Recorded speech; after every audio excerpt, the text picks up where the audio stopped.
விருச்சிக ராசி நேயர்கள் அனைவருக்கும் வணக்கம். விருச்சிக ராசி நேயர்களுக்கு வரப்போகின்ற மார்ச் 14ஆம் தேதி கொடூரமான சந்திர கிரகணமானது வரப்போகின்றது. பொதுவாகவே மக்களிடையே கிரகணம் அப்படின்னு சொன்ன உடனே ஒரு விதமான அச்சமானது ஏற்பட்டுருங்க. காரணம் என்னன்னா, கிரகணமானது ஏதாவது ஒரு வகையில் மனிதர்களோட வாழ்க்கையில் தாக்கத்தை ஏற்படுத்தி தரக்கூடிய வகையில் அமையலாங்க. சில நேரங்களில் கிரகணத்தோட மூலமாக நல்லதும் நடக்கலாம். பல நேரங்களில் இந்த கிரகணத்தின் மூலமாக மோசமான விளைவுகளையுமே நம்ம சந்திக்கலாங்க. அதாவது ஜோதிட ரீதியாக பார்க்கும்போது இந்த கிரகணங்கள் அப்படிங்கிறது மிக முக்கியமான நிகழ்வாகவும், இந்த கிரகணத்திற்கு பிறகு பார்த்தீங்கன்னா ஒவ்வொரு தனிப்பட்ட மனிதர்களோட வாழ்க்கையிலையும் மிக எதிர்பாராத பல திருப்பங்களையும் சந்திக்கக்கூடிய வகையிலையும் தான் நிலைமையானது மாறக்கூடும் அப்படின்னு சொல்லுவாங்க.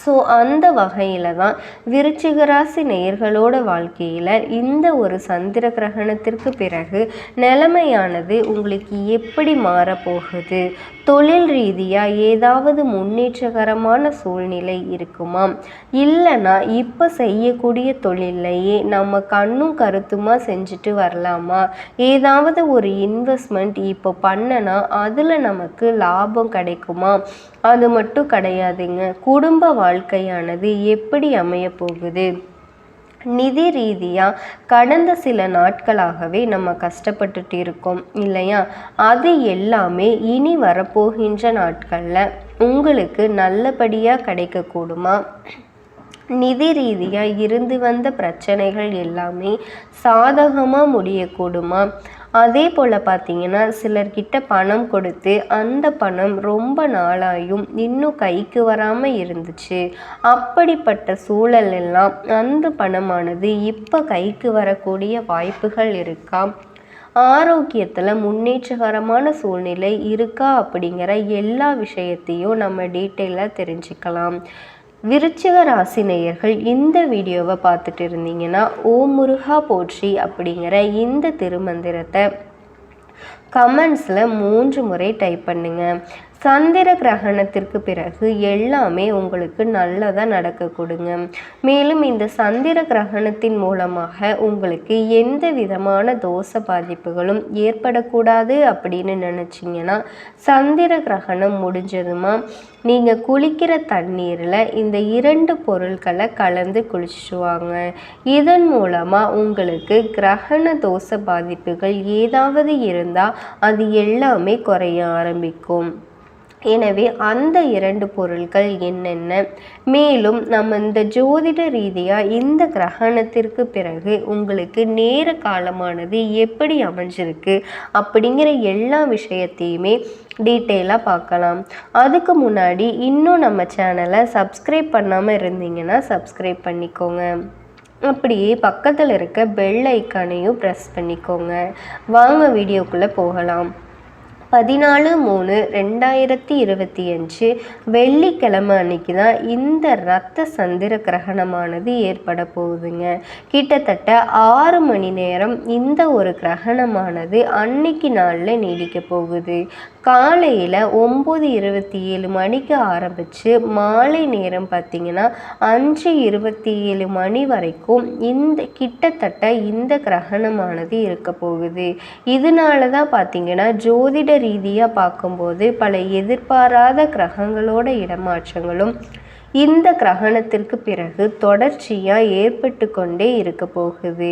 இதையெல்லாம் வச்சு தான் விருச்சிக ராசி நேயர்களோட பலன்களுமே கணிக்கப்பட்டிருக்குங்க.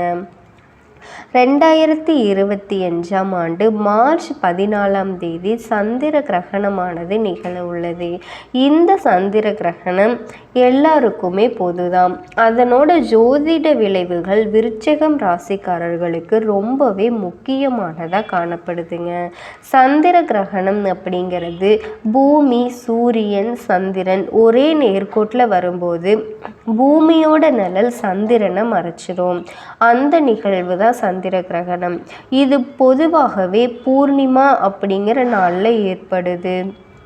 ஜோதிட ரீதியாக சந்திர கிரகணங்கள் மனிதர்களோட மனநிலை, உணர்ச்சி மற்றும் தினசரி செயல்பாடுகளை பாதிக்கக்கூடியதாக கருதப்படுதுங்க.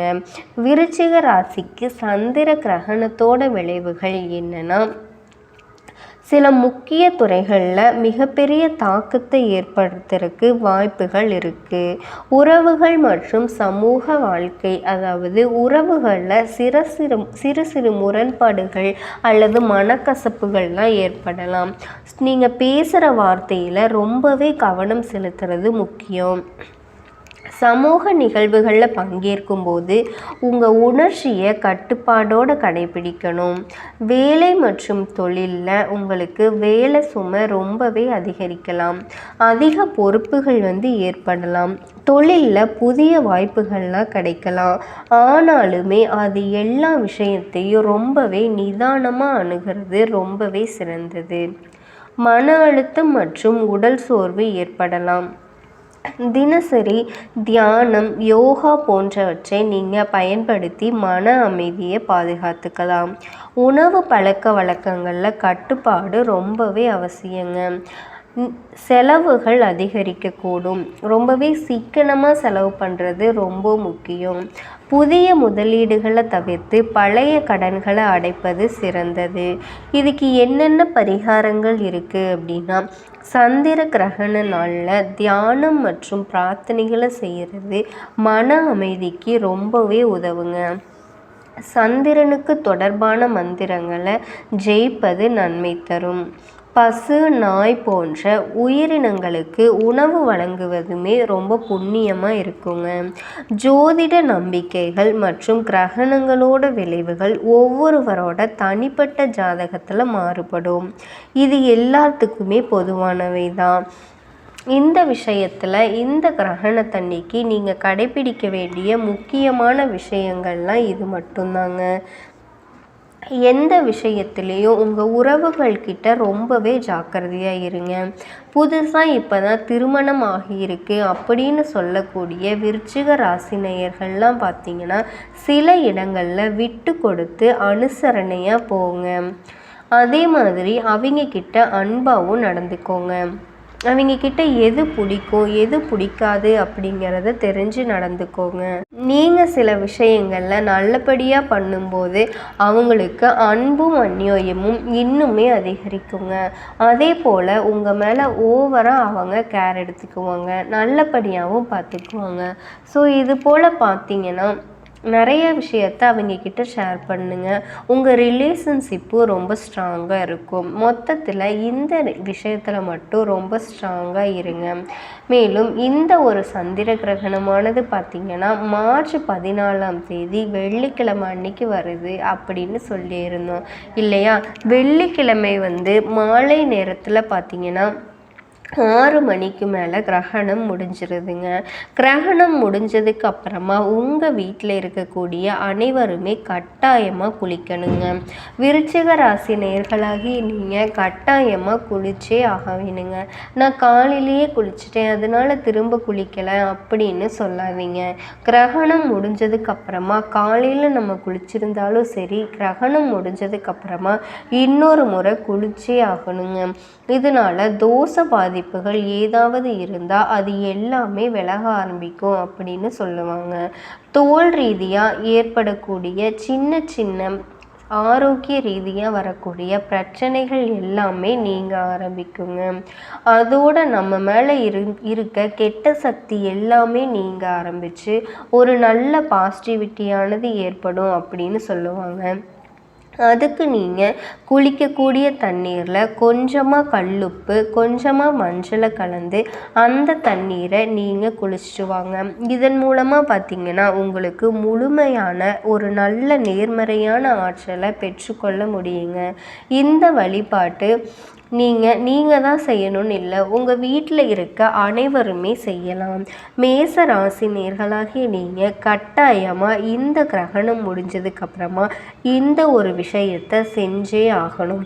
இந்த ஒரு விஷயத்தை நீங்கள் செஞ்சீங்கன்னா இந்த கிரகணத்தால் வர எந்த ஒரு கெட்ட சக்தியும் எந்த தோஷமும் உங்களை எதுவுமே பண்ணாது. இந்த தகவலை பற்றி நீங்கள் நிச்சயமாக உங்கள் வீட்டில் இருக்கவங்கக்கிட்டேயும் சொல்லி அவங்களுக்கும் இந்த ஒரு பரிகாரத்தை செய்ய சொல்லுங்கள். இந்த தகவலை பற்றி நீங்கள் என்ன நினைக்கிறீங்க அப்படின்னு கமெண்ட் பாக்ஸில் கமெண்ட் பண்ணுங்கள்.